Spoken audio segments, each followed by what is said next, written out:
सितंबर 2018 की अल सुबह air India की फ्लाइट 101 दिल्ली से 12,000 किलोमीटर की दूरी तय कर न्यूयॉर्क पहुंचती हैं। यह एयर इंडिया की एक रेगुलर फ्लाइट थी और 12 घंटे पहले जब इस सफर की शुरुआत हुई थी तब इस फ्लाइट के साथ हमेशा की तरह सब कुछ सामान्य था। लेकिन जब यात्रा के आखिरी पड़ाव में ये प्लेन न्यूयॉर्क के जॉन एफ कैनेडी एयरपोर्ट की तरफ अप्रोच कर रहा था तब इसके साथ जो हो रहा था वो बेहद ही डरावना था। इस वक्त तक इस प्लेन में ILS समेत 5 सेंसिटिव सिस्टम फेल हो चुके थे। कॉकपिट के बाहर न्यूयॉर्क के आसमान में सिर्फ बादल ही बादल थे और मौसम बेहद ही खराब था। पायलट्स के लिए किसी डरावने सपने से कम नहीं था क्योंकि पायलट्स को रनवे दिखाई नहीं दे रहा था और इस तरह के मौसम में उनके लिए बिना ILS सेंसर लैंड कर पाना नामुमकिन था। प्लेन का फ्यूल लगभग खत्म हो चुका था और अगले कुछ मिनटों में इस प्लेन के साथ जो हुआ उसने फ्लाइट 101 का नाम इतिहास में दर्ज करवा दिया। इस कहानी की शुरुआत होती है 11 सितंबर 2018 की अर्धरात्रि से। रात तकरीबन 2 बजे एयर इंडिया की फ्लाइट 101 दिल्ली के इंदिरा गांधी इंटरनेशनल एयरपोर्ट से न्यूयॉर्क के John F Kennedy international airport के लिए उड़ान भरने को तैयार थी। दिल्ली से न्यूयॉर्क जाने वाली ये फ्लाइट एयर इंडिया की सबसे बिजी फ्लाइट्स में से एक थी। प्लेन अपनी मैक्सिमम कैपेसिटी तक भरा हुआ था। पैसेंजर्स और क्रू मेंबर्स को मिलाकर लगभग 370 लोग इस प्लेन के साथ उड़ान भरने वाले थे और ये plane Pakistan, Russia, Finland, Greenland और कनाडा से होते हुए अमेरिका पहुंचने वाला था। 11 सितंबर की इस फ्लाइट के लिए जो प्लेन था वो था बोइंग 777-300ER। ये प्लेन पिछले 9 सालों से एयर इंडिया के लिए फ्लाई कर रहा था और इसे अपनी इस 15 घंटे लंबी यात्रा में तकरीबन 12,000 किलोमीटर की दूरी तय करनी थी। किसी भी रेगुलर उड़ान के लिए बोइंग 777-300 में 2 पायलट ही काफी होते हैं, लेकिन क्योंकि ये उड़ान इतनी लंबी थी इसलिए वर्कलोड मैनेज करने के लिए इसमें 2 मेन पायलट्स के साथ 2 रिलीफ पायलट भी थे। इस प्लेन के कैप्टन इन कमांड थे 49 वर्षीय रुस्तम पालिया, जिन्हें लगभग 3500 घंटे का फ्लाइट एक्सपीरियंस था। उनके साथ थे second senior commander on board captain Sushant Singh और फर्स्ट ऑफिसर कैप्टन विकास व कैप्टन DS भट्टी। अब उड़ान से पहले होने वाले सभी जरूरी प्रोसीजर खत्म होने के बाद प्री फ्लाइट ब्रीफिंग शुरू होती है और इसी दौरान पायलट्स को पता चलता है कि प्लेन का ऑक्सिलरी पावर यूनिट यानी APU फेल हो चुका है। यह सिस्टम फेलियर शुरुआत थी उन तमाम घटनाओं की जो आगे चलकर इस प्लेन के साथ होने वाली थी। APU किसी भी एयरक्राफ्ट के टेल कोन में मौजूद एक छोटा सा गैस टरबाइन इंजन होता है जो किसी एयरक्राफ्ट के दोनों इंजन बंद होने की स्थिति में उसके जो जरूरी फंक्शन होते हैं उनके लिए इलेक्ट्रिकल और मैकेनिकल एनर्जी प्रोवाइड करता है। आमतौर पर बोइंग 777 जैसे बड़े पैसेंजर एयरक्राफ्ट में APU इतना जरूरी नहीं माना जाता है, इसलिए फ्लाइट 101 के पायलट्स ने भी इस पर इतना ध्यान नहीं दिया और लगभग 1 घंटे देरी के बाद भारतीय समय अनुसार रात के तकरीबन 3 बजे ये प्लेन टेक ऑफ करता है। अब फ्लाइट 101 को टेक ऑफ किए लगभग 40 मिनट बीत चुके थे। इस समय ये पाकिस्तानी एरोस्पेस में था और लगभग 30,000 फीट के एल्टीट्यूड पर क्रूज कर रहा था और यही वो समय था जब इस फ्लाइट से जुड़ी हुई अगली समस्या की शुरुआत होती है। कॉकपिट में पायलट्स के सामने अचानक वार्निंग आती है सिंगल सोर्स रेडियो अल्टीमीटर, जिसका मतलब था कि प्लेन के 3 में से 2 रेडियो अल्टीमीटर फेल हो चुके थे।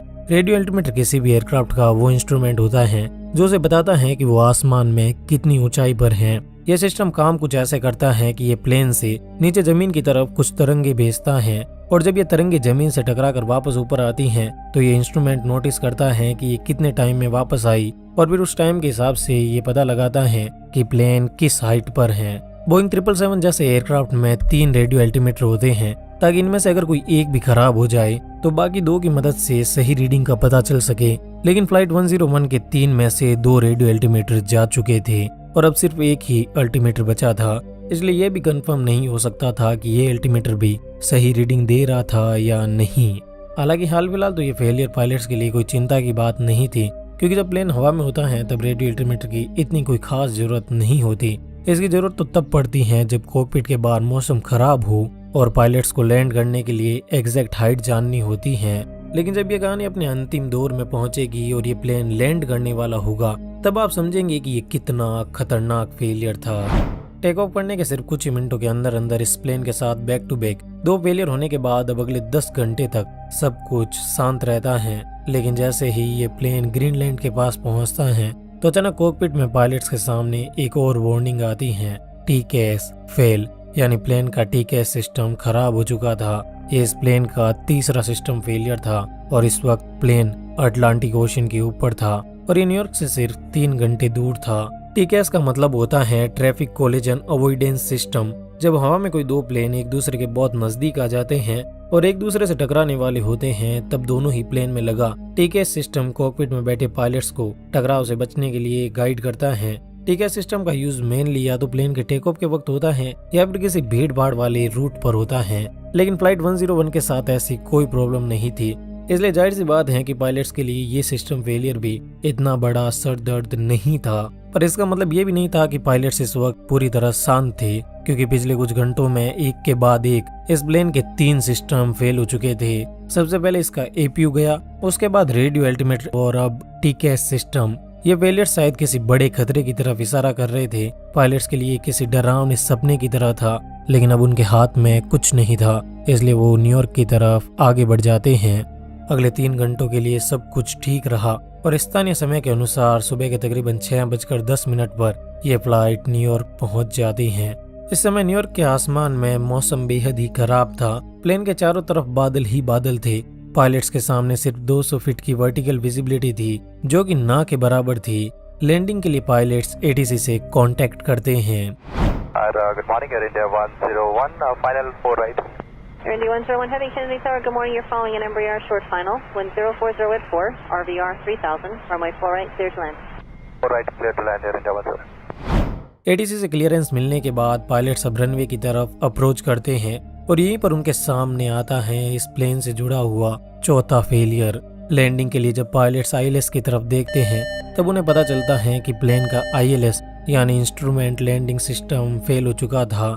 यह फेलियर अब तक इस प्लेन से जुड़ा सबसे खतरनाक सिस्टम फेलियर था, क्योंकि जब कॉकपिट के बाहर मौसम खराब हो, तब आईएलएस किसी एयरक्राफ्ट को लैंड करवाने के लिए सबसे जरूरी इंस्ट्रूमेंट होता है। आईएलएस को आप इस तरह समझ सकते हैं कि जब कोई एयरक्राफ्ट लैंड कर रहा होता है, तब रनवे के दोनों तरफ बहुत सारे छोटे छोटे एंटीना लगे होते हैं, जो लगातार प्लेन में मौजूद आईएलएस को स्पेशल रेडियो सिग्नल्स भेजते रहते हैं, जिनके जरिए पायलट्स और प्लेन को पता चलता है कि वे कितनी ऊंचाई पर हैं और रनवे किस तरफ है। यानी एक तरह से खराब मौसम में आईएलएस प्लेन को सही रास्ता दिखाता है।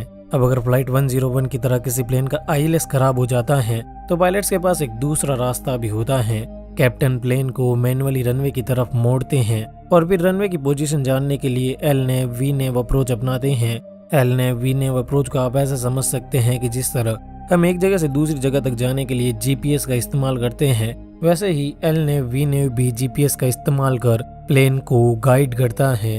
लेकिन एलनेव वीनेव अप्रोच के लिए पायलट्स को रनवे दिखाई देना जरूरी था और फ्लाइट 101 की कॉकपिट के बाहर आसमान में बादल थे, इसलिए सितंबर की वो सुबह फ्लाइट 101 के लिए इतनी भी आसान नहीं थी।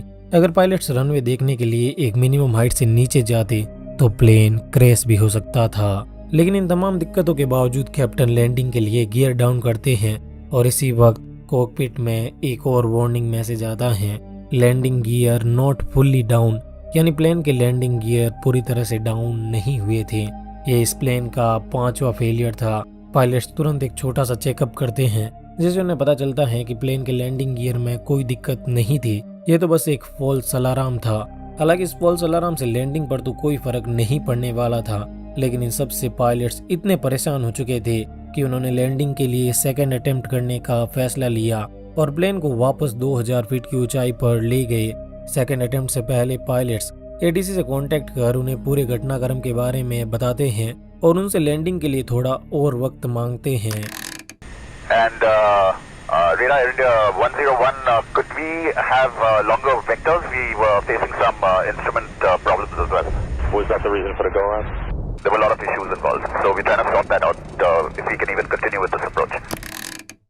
अब खुद को पूरी तरह तैयार कर फ्लाइट कैप्टन डिसाइड करते हैं कि वे वीनेव अप्रोच से मैनुअल लैंडिंग ही करेंगे। लेकिन ये लैंडिंग बिल्कुल भी आसान नहीं थी, क्योंकि इस लैंडिंग के लिए पायलट्स को कम से कम 600 फीट की क्लाउड सीलिंग चाहिए थी और जॉन एफ कैनेडी एयरपोर्ट पर सिर्फ 200 फीट की ही क्लाउड सीलिंग थी। क्लाउड सीलिंग उस ऊंचाई को कहा जाता है जहां पर आसमान में सबसे निचले बादल होते हैं। जेएफके एयरपोर्ट की 200 फीट क्लाउड सीलिंग का मतलब था कि रनवे और बादलों के बीच की ऊंचाई सिर्फ 200 फीट थी और इतनी कम ऊंचाई पर पायलट्स के लिए लैंड कर पाना असंभव के करीब था।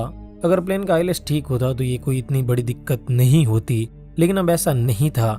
इसलिए एटीसी पायलट्स को बोस्टन या वॉशिंगटन एयरपोर्ट पर लैंड करने की सलाह देती हैं और यहीं पर इस फ्लाइट की क्रू के सामने आती हैं प्लेन से जुड़ी हुई छठी और आखिरी समस्या। इतनी देर से लगातार एयरपोर्ट के इर्द गिर्द फ्लाई करने के कारण अब प्लेन का फ्यूल खत्म होने के करीब था।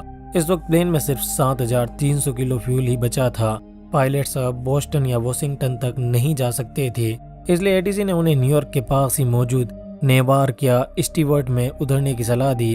हालांकि इस समय नेवार्क में भी सीलिंग सिर्फ 400 फीट ही थी, जो कि जरूरत के 600 फीट से काफी कम थी और इतनी कम सीलिंग होने के कारण लैंडिंग में रिस्क भी बहुत था। लेकिन फिर भी अब इसे लैंड तो करना ही था, इसलिए पायलट्स ने नेवार्क में ही उतरने का फैसला किया और वहां के कंट्रोल टावर से कांटेक्ट कर उन्हें पूरे घटनाक्रम के बारे में समझाया। एटीसी ने तुरंत इमरजेंसी सर्विसेज को रनवे पर भेजा। फ्लाइट 101 के पायलट्स और केबिन क्रू के लिए ये स्थिति बहुत डरावनी थी। पायलट्स पिछले 15 घंटों से लगातार फ्लाई कर रहे थे और उस वक्त जब ये लैंड करने वाले थे तब उनके लगभग सारे जरूरी इंस्ट्रूमेंट फेल हो चुके थे। पायलट्स के हाथ में 370 लोगों की जान थी और कॉकपिट के बाहर सिर्फ बादल ही बादल थे। हालांकि इतनी सब दिक्कतों के बाद अब आखिरकार फ्लाइट 101 लैंड करने वाली थी, पर इसके लिए मुश्किलें अभी भी खत्म नहीं हुई थी। लैंडिंग के आखिरी दौर में जब प्लेन 400 फीट की ऊंचाई पर था और कैप्टन को रनवे दिखाई देने लगा, तब उन्हें पता चलता है कि वे रनवे के कुछ ज्यादा ही नजदीक पहुंच चुके थे। उनकी डायरेक्शन भी गलत थी और वो जरूरत से बहुत ज्यादा ऊंचाई पर थे और अगर इसे सही समय पर ठीक नहीं किया गया तो पायलट्स को लैंडिंग के लिए एक और अटेम्प्ट करना पड़ता, जिसके लिए बिल्कुल भी फ्यूल नहीं था। कैप्टन पालिया किसी तरह स्थिति को कंट्रोल में लाते हैं और अंततः 15 घंटों बाद अब एयर इंडिया फ्लाइट 101 लैंड कर चुकी थी।